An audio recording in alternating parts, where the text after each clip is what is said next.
I'd like to invite up our next speaker, Annie Wallis, speaking about collaborative caregiving, expanding the team. Annie's primary focus as Associate Director of Education for the Parkinson's Foundation is providing quality informational programs and resources for people with Parkinson's, their caregivers and loved ones, and the professionals who are part of the medical and care team. In addition, Annie masterminds the production and the distribution of educational materials like you have on your table today, in English and in Spanish, and let me tell you, she is one fantastic co-chair. May I introduce Annie Wallis.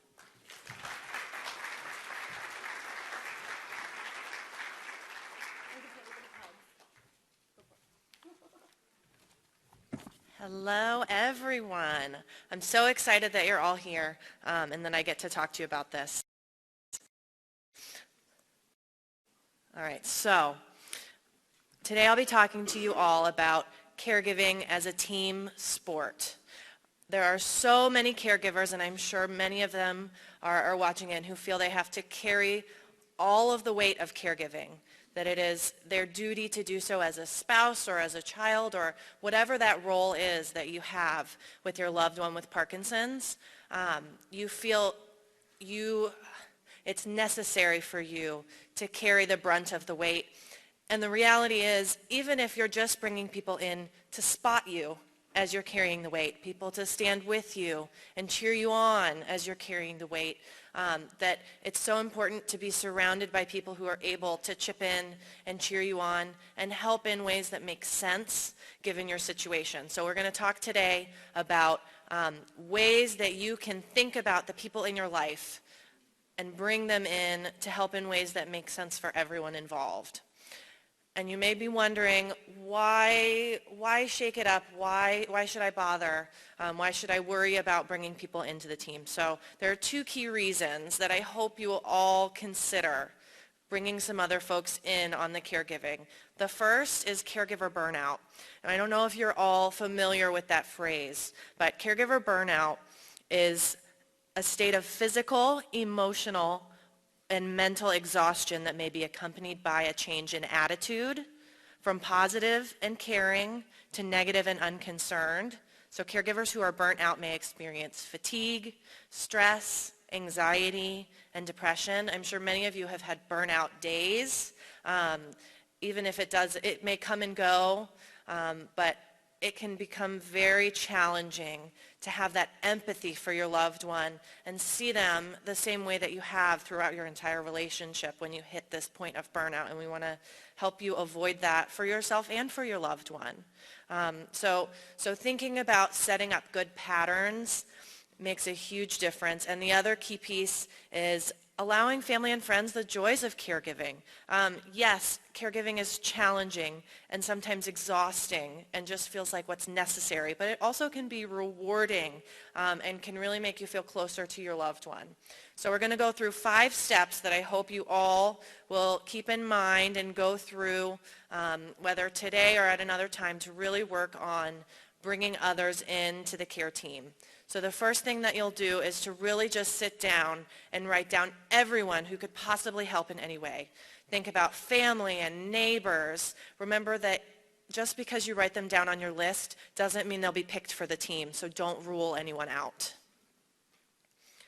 Think about the strengths, weaknesses, availability, and the relationship with your loved one. It doesn't even necessarily have to be people who are in town. Think about asking a close family friend to call at a scheduled time every week or every month so that you know at 8:30 on the third Wednesday of the month you have time to drink your coffee in peace without any distractions, and your loved one is going to have an engaging phone conversation. Even something that simple can make a big difference. Once you've got your list of who could potentially help and what you know about them and their relationship with your loved one, really think about the different needs that you have. And this can be any number of things. It can be really concrete things like needing help understanding the medical side, or dealing with how your finances have changed due to the disease or as your life progressed. It can be asking a loved one, seeing if someone can provide transportation to an exercise class so that you don't have to go there and stay there and drive back. You can have that time to yourself. It could be something as simple as helping with meal planning and preparation. The holidays are coming up.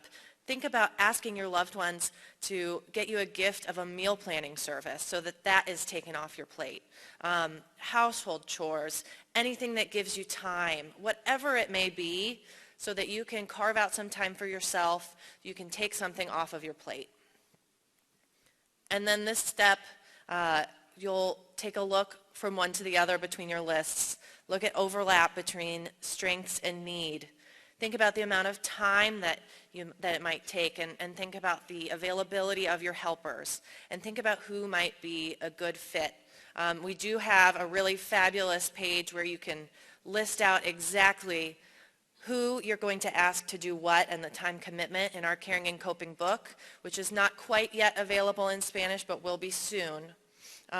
So keep that in mind. And then what may be the most difficult step is making the ask. We all carry with us some of that pride and that fear of asking for help. And I know in my experience working with caregivers that is often the case, that you want everyone to see you as able to handle this challenge and to be there for your loved one.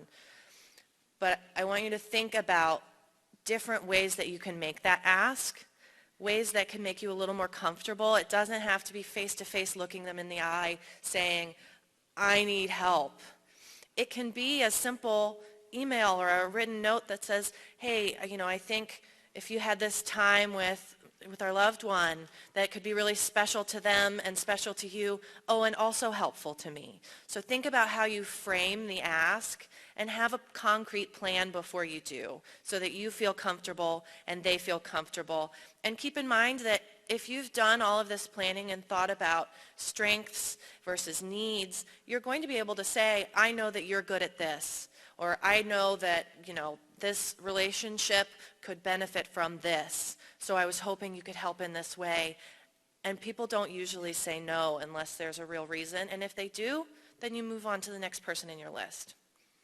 And then an optional step 6, once you have corralled a whole team of supporters around you, there are fabulous opportunities to help organize your team, online resources. These are 2 of many that have opportunities to schedule volunteers with calendars. Some have, lots of Helping Hands has automatic reminders, so you can set it on the calendar and they'll get an email automatically without that adding something to your plate. You can post updates and photos on Caring Bridge. You can even ask for financial assistance, partnering through GoFundMe. And that, I will leave you with this final thought. Mother Teresa said, none of us, including me, ever do great things, but we can do small things with great love, and together we can do something wonderful. Please don't feel like you have to be the only person providing care to your loved one with Parkinson's, because Parkinson's is big and heavy and long, and you don't have to do it alone. So I hope you'll consider taking a look at the people in your life and seeing who can help in what way. Thank you.